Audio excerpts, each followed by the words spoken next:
I want to walk through a quick example for volatile solute Raoult's law. So this is a simple one. We're just going to combine benzene and toluene. We've got a mole of benzene and 2 moles of toluene, and we have their vapor pressures for the pure substances listed. So the first step is this an ideal solution? Now, typically for this class, we will calculate the ideal solution and then evaluate our mixture and say, well, do we anticipate this being higher at this vapor pressure or lower based on the strength of the solute solvent interactions rather than calculating the exact number higher or lower, which we would typically find experimentally.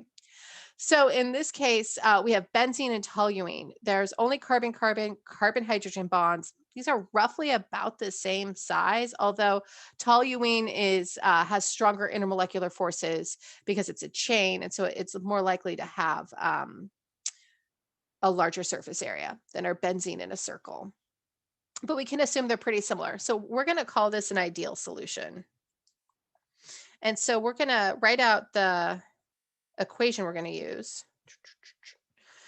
So our pressure of our solution, or our total pressure, is going to be equal to the mole fraction of our solute times the vapor pressure of our pure solute. And that solute is going to be our benzene because we have less of it. And our toluene is going to be our solvent because we have more of it. And then we'll add to this the mole fraction of our solvent times the vapor pressure of our solvent.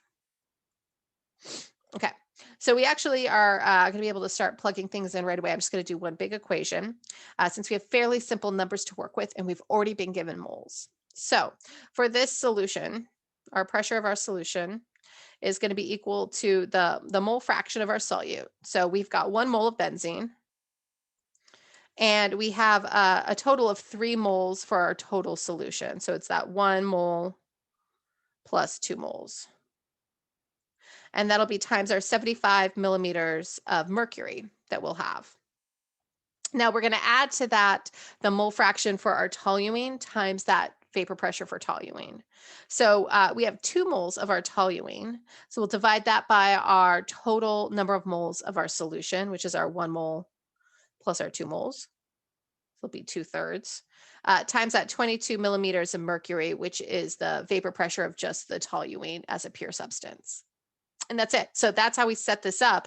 We just plug this into our calculators and we get a value that is 39.67 millimeters of mercury, which we can then round to 40 millimeters of mercury if we want to do 2 sig figs. So that's how you would apply that equation. And this is for an ideal solution right here.